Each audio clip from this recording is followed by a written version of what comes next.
So, usually when we approach a Madhyamaka text, there's this very specific, almost, brutal expectation of surgical precision. Oh, yeah, totally, like philosophical engineering. Right, exactly. Like you open up something like the Mula Madhyamaka Karika, and Nagarjuna just immediately points at your most cherished foundational concepts, time, causality, the self, the actual boundaries of And objects. he just brings out the tetralemma and systematically dismantles them.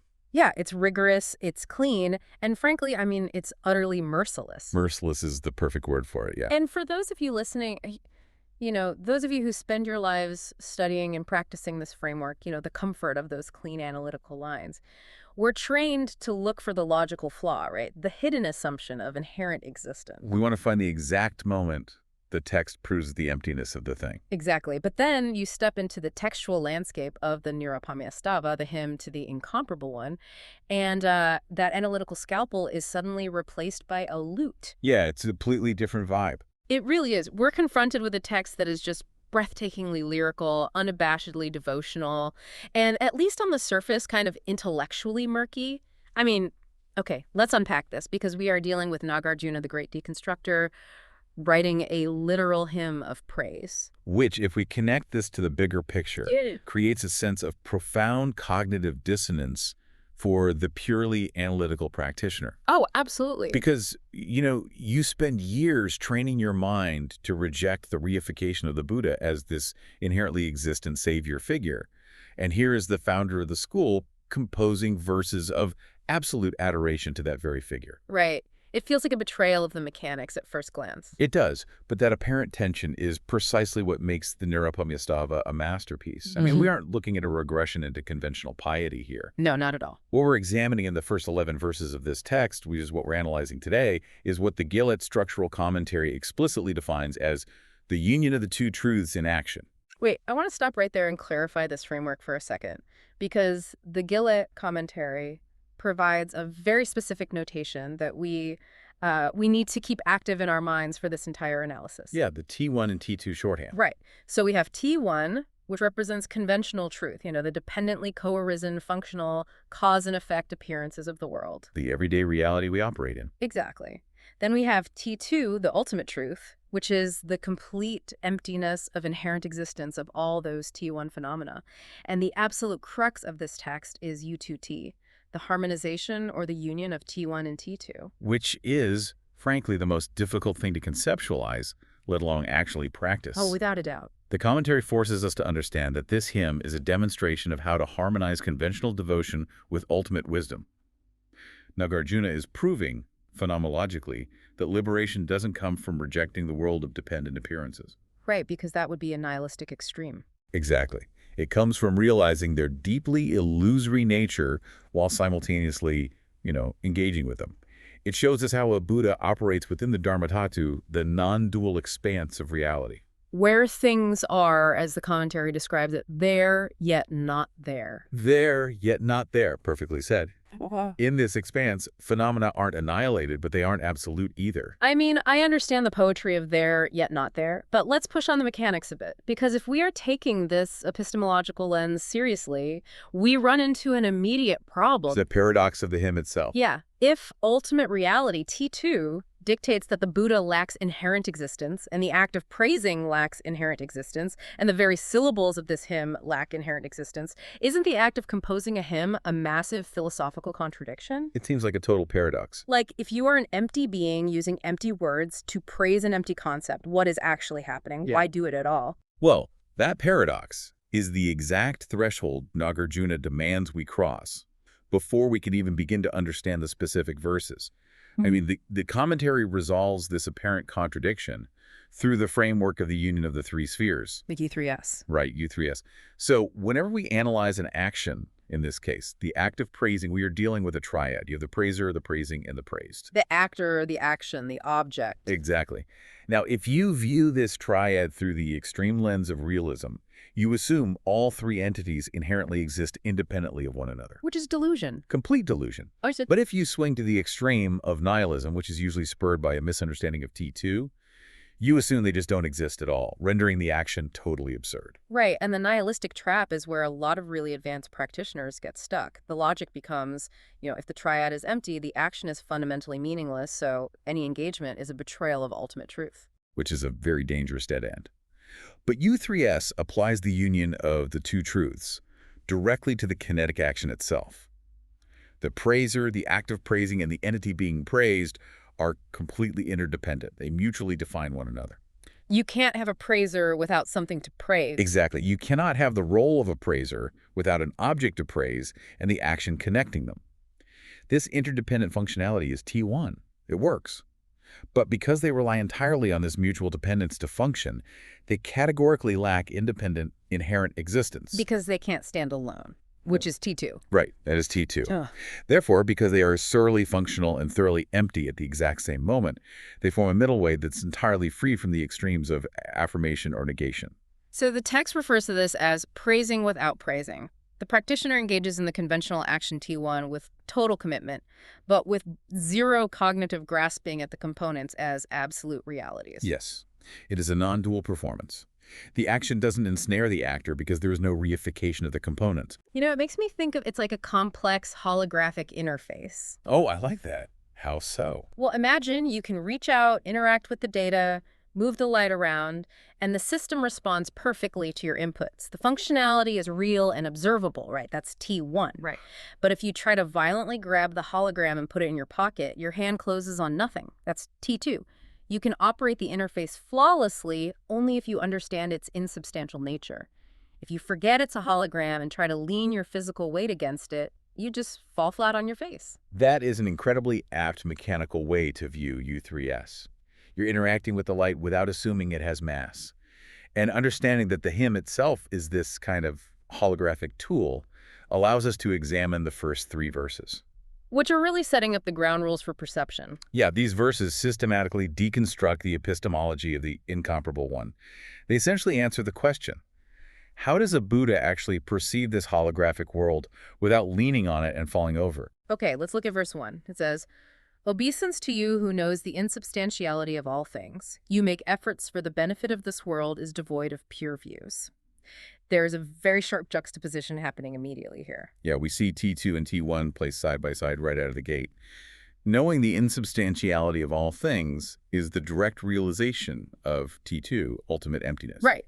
But this is instantly followed by, you make efforts for the benefit of this world, which is pure T1 conventional action. The crucial phrase the Gillick commentary highlights here is devoid of pure views. And for a Madhyamaka audience, we have to be really careful not to conflate pure views with, moral dogmatism or conceptual rigidity. No, not at all. In this framework, a pure view would just be the correct, direct realization of the union of the two truths. So the world is saturated in suffering specifically because it lacks this U2T realization. Precisely. Sentient beings are constantly swinging like a pendulum between realism and nihilism. They are either desperately grasping at the holograms thinking they are solid, or they're falling into despair believing nothing matters because it's all just light. But the Buddha, however, sees the insubstantiality and still makes efforts. Yes. Which completely dismantles the idea of the passive, detached Buddha. The realization of emptiness doesn't result in apathy. It actually acts as the fuel for conventional effort. Yeah. But, and this is the big question, how does that work mechanistically? Why does seeing the emptiness of a burning building compel you to run inside and save the people? Well, because the effort is finally unburdened by self-reification. Unpack that a bit. Think about it. When you operate under the delusion that the world and your own identity inherently exist, your efforts to alleviate suffering are contaminated, right? They're contaminated by anxiety, attachment to outcomes, and the fear of failure. Because there's a you who can fail. Exactly. You are trying to move absolute heavy objects with an absolute fragile self. That leads directly to burnout. Yeah. But when you operate from T2, knowing all phenomena are insubstantial, your efforts become spontaneous. They become boundless and tireless. It is U2T in action. You act to alleviate the suffering that is caused by others, believing the illusion is real, but you do so without being crushed by the weight of the illusion yourself. Wow. Which brings us directly to the mechanism of that perception, verse 2. Nagarjuna introduces this concept of the enlightenment eye. He says, "Through your enlightenment eye, no thing is seen by you, Lord. Sublime is your view which perceives ultimate reality. Yeah, we really have to linger on the phrase, no thing is seen by you. Because it sounds immediately contradictory. Like, if he sees ultimate reality, isn't ultimate reality the thing he is seeing? And that is the most dangerous ontological trap in Mahayana philosophy, treating emptiness as a substitute absolute substance. Like, emptiness is just another object out there. Right. If ultimate reality were a thing, then perceiving it would reestablish a dualistic relationship. You'd have the perceiver over here and the shiny, transcendent object of ultimate reality over there. Which completely breaks T2. It breaks everything. But the commentary is adamant that the Enlightenment eye perceives the dependent co-origination of all phenomena perfectly. It sees exactly how the holographic interface functions conventionally. But because it sees the total interdependence of everything, it cannot isolate or extract any inherently existent thing from the web. Exactly. You know, think about how a highly advanced digital camera sensor processes visual data. The sensor takes in billions of photons, mapping every gradient of light, color, and movement in a room with absolute perfection. It registers the entire environment. Right, it doesn't miss a detail. But the sensor itself doesn't grasp any of the objects in the room. It doesn't decide that the chair is inherently a chair and, like, hold on to that concept. It just processes the dependent arising of light. It sees everything perfectly, but it possesses no thing. That's a great way to look at it. And by refuting the existence of inherent things, the Buddha transcends the duality of the seer and the seen entirely. The commentary points out that this verse reveals the illusory nature of perception itself. So to perceive ultimate reality, tathātā, or reality as it is, it's not about finally gazing upon a glowing, transcendent object at the end of a long spiritual journey. No, it is to recognize the empty dependent nature of the act of seeing itself. The Enlightenment eye doesn't see a new universe. It sees the old universe without the superimposition of inherent boundaries. Which leads to a total cognitive collapse, I mean, in the best way possible, which is described in verse 3. Ultimate, there is neither knower nor thing to be known. Oh, you know the Dharmata, which is very difficult to comprehend. We're back to a triad here, aren't we? The triad of cognition. Yes, it's the union of the three spheres applied to cognition itself. The knower, the knowing, and the known. Okay, walk me through that. So conventionally, in T1, we absolutely operate with this triad. I am the knower, I am knowing this text, and the text is the known. It's functional. But ultimately, in T2, none of these three spheres can be located as an independent entity. Because they're interdependently co-arisen. Right. Try to find the knower, independent of any object being known, or independent of the process of knowing. You just find a void. The Buddha realizes the Dharmata, the true nature of reality, by completely transcending this dualistic cognitive structure. But, and this is key, the UTT framework insists he doesn't just vanish into a catatonic state of non-cognition. He transcends dualistic cognition without rejecting the conventional appearance of knowing. I mean, he still conventionally knows which begging bowl is his, right? He still conventionally knows the grammar of the language he uses to teach. Exactly. He knows without knowing. He operates the cognitive machinery without ever believing that the categories of subject and object are fundamental laws of reality. Okay, but if the Buddha is perceiving without a subject-object duality, without seeing any inherent things, what is actually happening when he looks at the macro structures of our existence? Right. Like when he looks at the grand, terrifying cycle of saṃsāra or the ultimate goal of nirvāṇa, if he can't see things, how does he relate to these massive ontological categories? Well, this is where Nagarjuna takes the epistemological mechanics we just established and applies them to ontology in verses 4 through 6. This section basically dismantles the boundary between saṃsāra and nirvāṇa, demanding a state of radical equanimity. Verse 4 really starts the demolition. It says, "You have neither created any dharma nor destroyed any, but you attained great enlightenment, seeing them with equanimity." This is classic Madhyamaka applied to creation and destruction. It really is. It is the rigorous application of the tetralemma. The commentary stresses that nothing is inherently created. Right. A phenomenon does not pop into absolute existence out of nowhere. It doesn't arise from itself, from something inherently other than itself, from both or from neither. Arising is purely a dependent, conventional T1 event. It's just conditions aligning. Yeah. And similarly, nothing is inherently destroyed. A phenomenon does not vanish into an absolute localized void of non-existence. Cessation is also just a dependent, conventional T1 shift in conditions. Because if you destroyed something that was inherently real, you would be falling into the extreme of nihilism. You'd be stating that an absolute reality could be annihilated, which is logically impossible. Exactly. And if you created something inherently real, you'd be falling into eternalism, claiming that a new absolute reality was birthed into the universe. What is equally impossible. Therefore, attaining great enlightenment is not an event where the Buddha gains a new, pristine state of mind and destroys an old, defiled state of mind.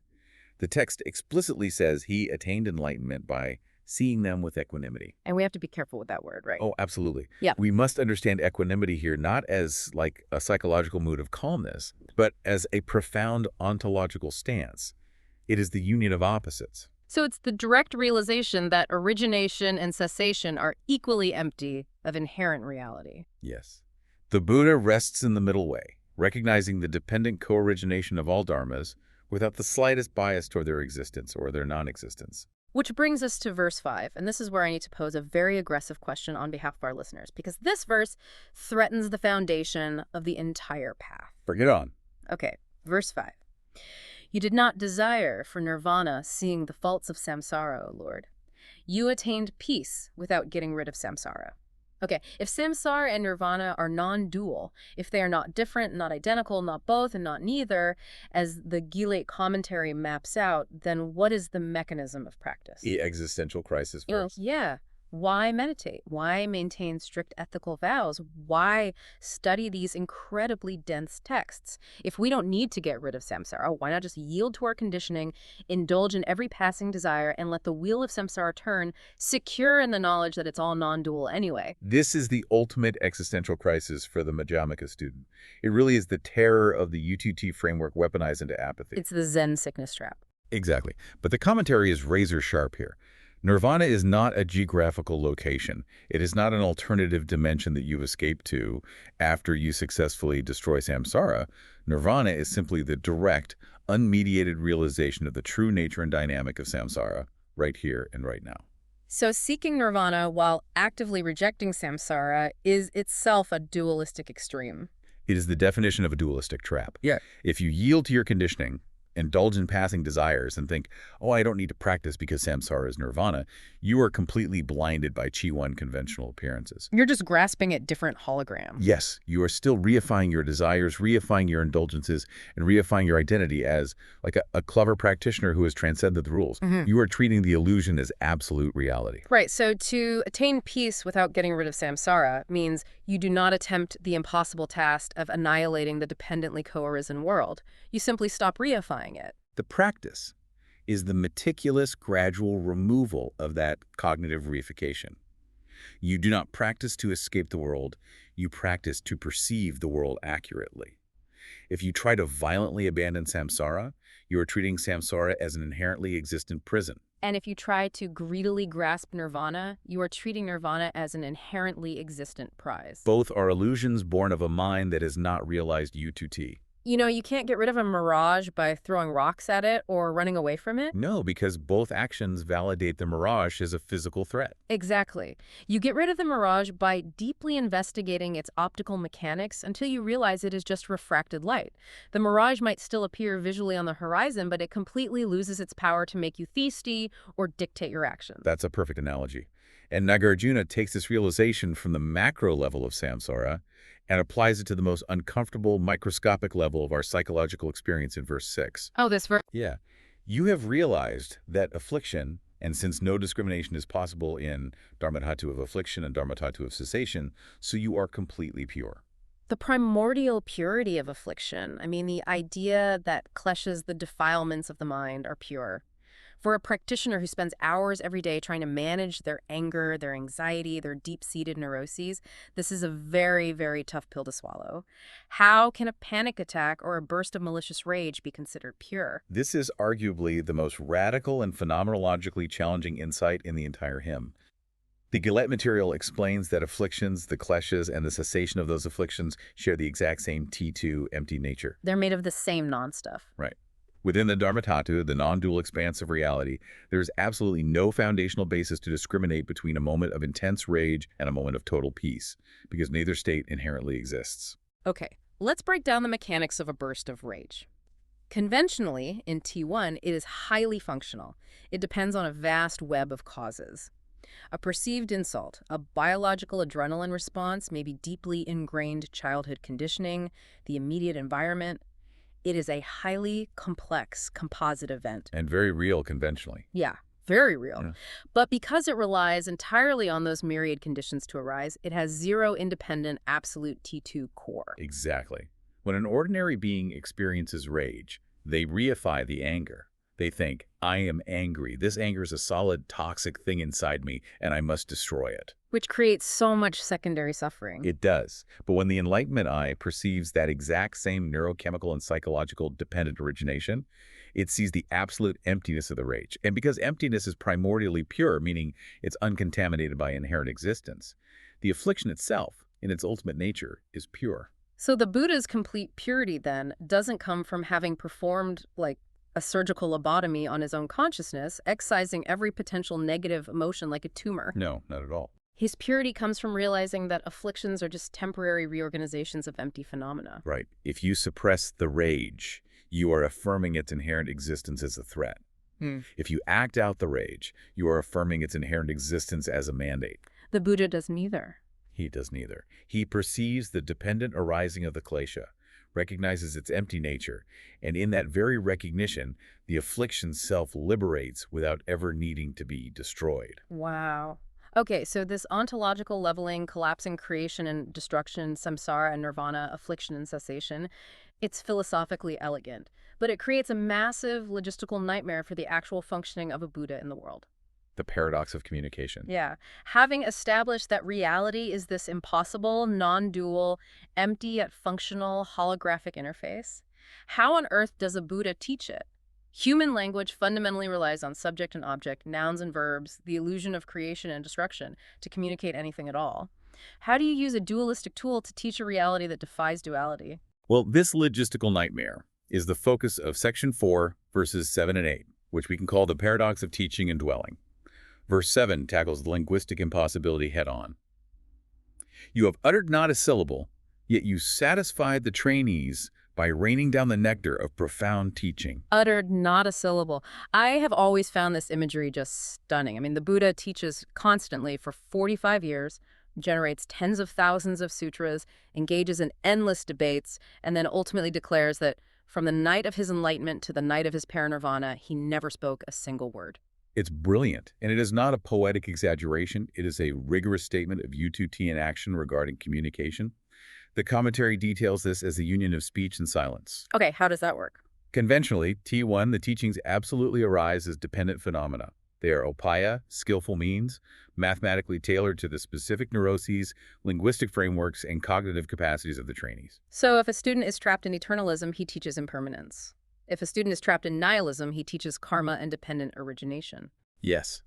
He uses the appropriate hologram to correct their specific delusion. But ultimately, T2, no absolute truth can be contained within or transmitted via a syllable. Words are, by definition, conceptual boundaries. Right. The moment you say the word tree, you've committed a dualistic act. Exactly. You have conceptually severed the tree from the soil, the sunlight, and the water that are its actual dependent nature. Language fragments the Dharmatatu in order to make it manageable for the conventional mind. So words inherently dualize, therefore inherently not a single syllable of absolute truth was ever spoken. Right. But the commentary pushes this further, opening up a staggering implication for the practitioner. It suggests that because reality is the union of the two truths, reality itself is continuously, compassionately teaching us its own nature. Wait, reality itself is the teacher? Break down the mechanics of that. How does, like, a rock or a passing car teach U2T? Think about it. Every single interaction you have, every time you drop a glass and it shatters, every time you feel a sudden pang of grief, every time you watch a cloud dissipate, that is the dependently co-arisen world, perfectly displaying its own empty, transient, and insubstantial nature. T1 displaying T2? Exactly. If you possess the enlightenment eye from verse 2, you don't need a formal sutra. Every sensory input, every fluctuation of the holographic interface is the nectar of profound teaching.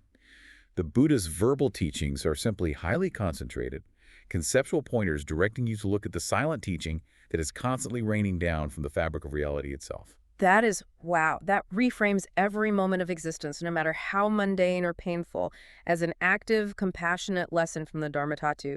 You just have to tune your cognition to hear the silence beneath the syllables. But to maintain that tuning, you need a highly specific cognitive architecture, which brings us to verse 8. Okay, let's look at it. You have no attachment in the aggregates, sense spheres, and elements of existence. You whose mind is the nature of space do not dwell in any dharmas. So we are dealing here with the foundational components of conventional experience. The 5 skandhas, or aggregates, the ayatanas, or sense spheres, and the dhatus, or elements. The commentary links this verse to the concept of owning without owning. Let's assume our listeners are intimately familiar with the definitions of the skandhas. What I want to know is the mechanism of operating them without attachment. Because the Buddha possessed a physical form, he experienced sensations, he had perceptions and consciousness, he used the machinery, but his mind was the nature of space. Well, space is the perfect analogy for U2T cognition here. Space accommodates absolutely everything, stars, planets, black holes, debris, but is attached to nothing. It doesn't cling to the planets. Right. It provides the necessary room for functionality to occur, but it does not grasp, and it cannot be grasped. To dwell in a dharma, to take up residence in an aggregate, means to reify it. It means to look at the aggregate of feeling and declare, this feeling is inherently me. Which is what we all do constantly. Yes. The Buddha operates the incredibly complex machinery of the aggregates. He digests food, he feels physical pain, he articulates complex arguments, but he never takes up residence in the machinery. He never confuses the vehicle for the driver, and further, he realizes the driver is also empty. But, and this leads to what is perhaps the most persistent and damaging misunderstanding of Madhyamaka in the West. Oh, I know where you're going with this. Yeah. If the Buddha has a mind like space, if he doesn't dwell in anything, if he sees samsara and nirvana as identical, and if he hasn't spoken a single absolute word, doesn't he just become a cosmic sociopath? The sociopath critique, yeah. Like a cold, detached observer floating in an empty void, completely indifferent to the suffering of the world. It is the ultimate fear of the practitioner, that advanced wisdom annihilates humanity. But Nagarjuna anticipates this fear perfectly and resolves it in the climax of the first half of the hymn, section 5, verses 9 through 11. Here, he synthesizes this terrifying ultimate emptiness with the defining beating heart of the Mahayana path, infinite, active, and relentless compassion. Verse 9 is where the U2T framework proves its worth. You have no notion of being at all, but you have infinite compassion towards miserable sentient beings. Let's build a robust mechanical analogy for this. Okay, let's hear it. I want to expand on the idea of a lucid dreamer. Imagine you are having a deeply traumatic nightmare. You're being chased by monsters, the world is ending, the suffering is acute and terrifying. A very real T1 experience within the dream. Exactly. Suddenly, within the dream, you achieve lucidity.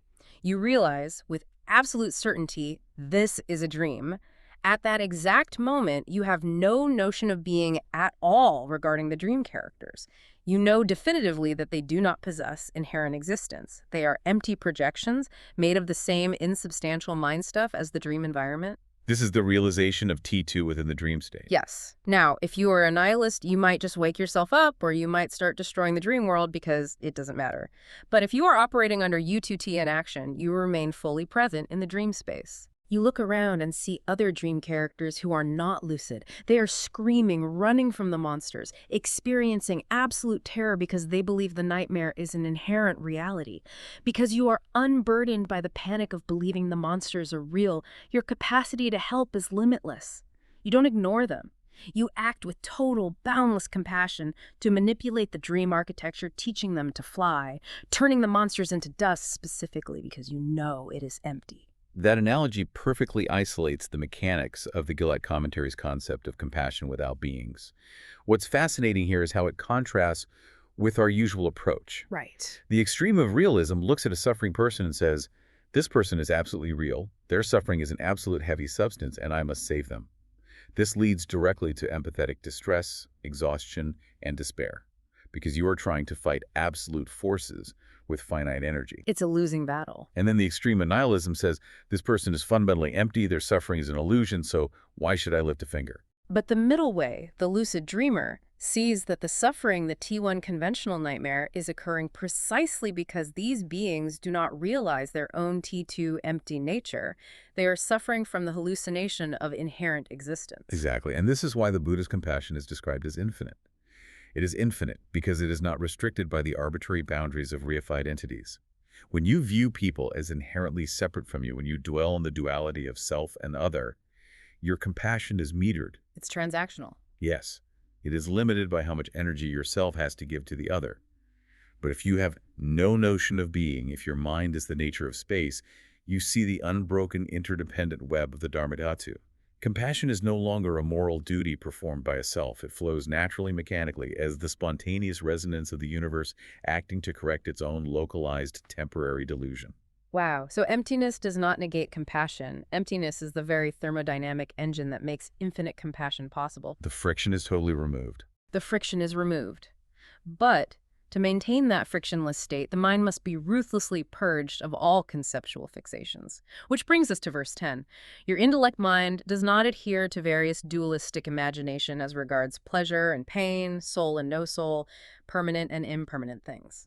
Now, pleasure and pain, permanence and impermanence, we expect an advanced practitioner to have dropped those dualities. But soul and no soul. Add it, man. Yeah, that's the kicker. The doctrine of no soul is the foundational axiom of Buddhist philosophy. Why on earth is the Buddha praised for not adhering to no soul? This verse is where Madhyamaka violently separates the advanced practitioners from the theoreticians.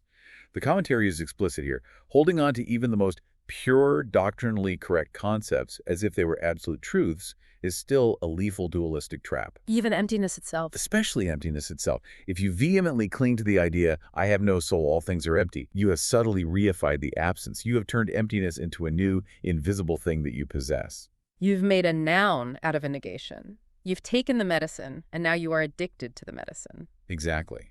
The Buddha dispenses the concept of no soul as a highly effective conventional T1 medicine to cure the specific agonizing disease of believing in a permanent, inherent soul. But once the disease of reification is cured, a healthy patient does not continue swallowing the medicine. That makes perfect sense. The Buddha does not adhere to the medicine.